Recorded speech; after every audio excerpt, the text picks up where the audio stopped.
Hello, viewers all around the world. My name is Pastor Jimba Alex. Welcome to the Soccer Arena. Um, Today, I'm going to be talking about the Super Eagles in Russia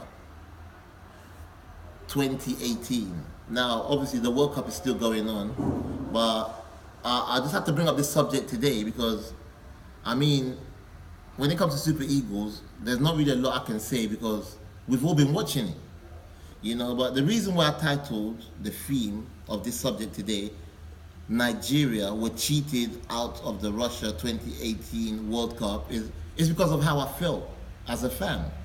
So the Super Eagles, I've been watching them all over the world. I got to different stadiums. I was in Wembley. I was at Barnet Stadium about 3 times this year. And when the World Cup started, we all had high hopes for the Super Eagles. But like I said, the theme or the title of what I'm talking about today is Nigeria Super Eagles were cheated. Hear that again, Nigeria Super Eagles were cheated out of the Russia 2018 World Cup. We all know that the Super Eagles, they play with a laid-back style. But because they play with a laid-back style, doesn't mean that they don't know what they're doing. It doesn't mean that they can't pick up the momentum, because every football match goes on for 90 minutes. So I know that the African way is to play with a laid-back style. It's not so much a European style where everything goes at full pace. The Super Eagles like to take their time, and they play with a laid-back style. But I'm here to talk about the match between the Super Eagles and Argentina in the group match. Yeah, that was the last group match. The Super Eagles needed a draw, and the Argentines needed a win. But I'm just here to say that Argentina were winning 2-1, and I think it was about 80-something minutes on the time board. And what's his name? The Manchester United defender, Marcus Rojo, he handled the ball. Marcus Rojo handled the ball in his penalty box. So what I'm trying to say here is, if Marcus Rojo has handled the ball and the score was 1-1 and there was about 10 minutes to go, the Super Eagles didn't have nothing to lose at that point, because number one, they're drawing, and number two, if that penalty was given, they would have been in a winning position as well. But my anger, that's the Super Eagles, by the way. You see it, cameraman? Yeah, that's the Super Eagles. Okay, thank you, cameraman. Yeah, but my anger is actually coming from, or not my anger, my disappointment is not actually coming from Marcus Rojo handling the ball in his own penalty area. My anger is coming from the referee having the authority to go and watch the VAR system. Now, VAR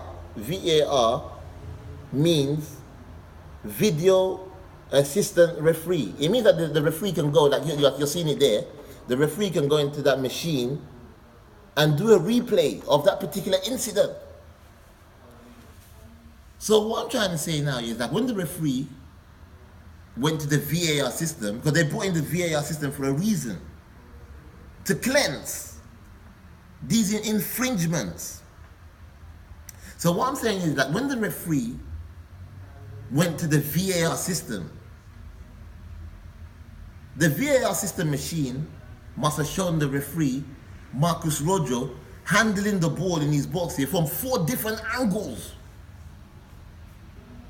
Now, if the referee is going to overrule the VAR system and say it's not a penalty, then what is the point bringing in the VAR system in the first place? Tell me. What is the point of bringing in the VAR system in the first place? There's no point. So what I'm trying to say is, like, Nigerians were denied the penalty in the 80-something minute, And not only were they denied a penalty, it's like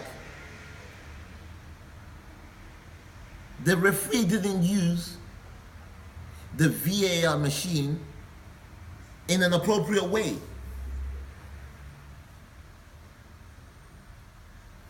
That decision made by the referee on the VAR system against Nigeria was the wrong decision. Because the VAR system machine is meant to be the third eye. What the referee can't see, the VAR system is meant to show it. And he could change his mind.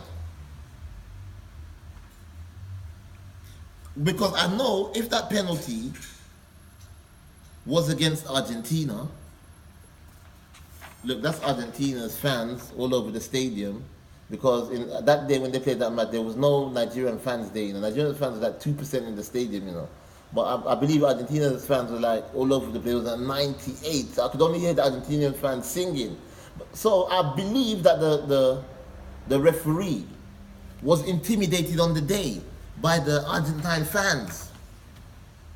Because if you reverse it, if that was a Nigerian defender that handled in his own box, the referee wouldn't have a choice but to give a penalty to the Argentinians. He would be scared.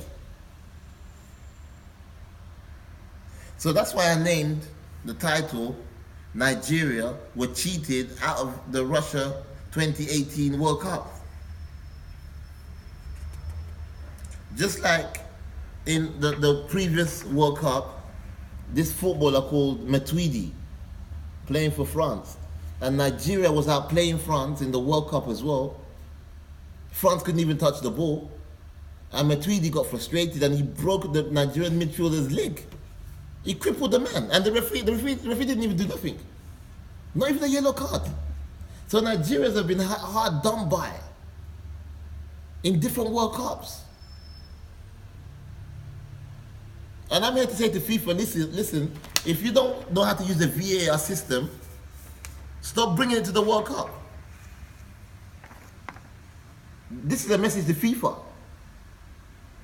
If you don't know how to use the VAR system, it's not like the referee is staring at the VAR system and he's not doing anything. If you don't know how to use the VAR system, don't bring it to the World Cup. Because Nigeria were cheated out of the World Cup. That's my point. So the Super Eagles have been cheated out of the World Cup, and I'm sure they're frustrated. And I don't believe Argentina was supposed to go through, because they didn't beat Nigeria fair and square. A penalty is a penalty. When you handle the ball in the box, it's a penalty. So give it. So not only am I talking to the VAR system, I'm talking to FIFA. I'm talking to the officials around the world. I'm Pastor Jimba Alex. Nigeria were hard done by. They're not going to speak up themselves. But it's not fair. I'm sure that the VAR system has been experimented and it's been tested. And they thought themselves here that the best way to bring the best out of matches is by going to the machine to see the replay and the rewinds. So if you're not going to use, if you're going to be intimidated by the fans or whatever, don't bring the the VAR system to the World Cup. Because Nigerians are hard done by, cheated. Someone has to say these things, man. And if I'm wrong, write to me on Gospelfaith Television. If I'm wrong, write to me on Gospelfaith Television. That's my point. Nigeria were cheated out of the Russia 2018 World Cup. Excuse me, cameraman. How much time do I have left for you? 5 minutes. So what am I going to talk about now? Okay, let me go back to that VAR system. To be honest with you, I don't even know what. To be honest with you, I'm running out of what to say. But that's why I'm Pastor Jimba Alex, isn't it? But you're watching. What's it called? You're watching the soccer arena. Should I talk about my 3D or should I talk about? Now let me. So that's what I'm saying. Look at the way the referee. The referee looking at the VAR system. He knows the truth.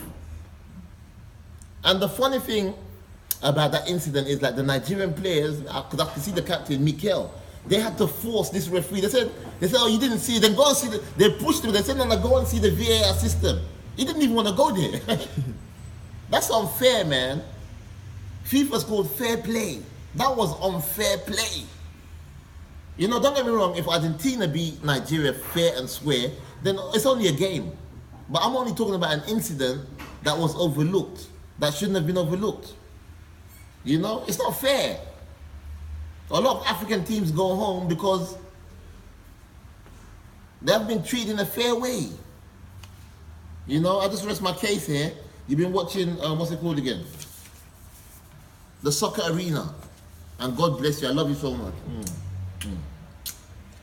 God bless you. Thank you. Thank you. God bless. Thank you.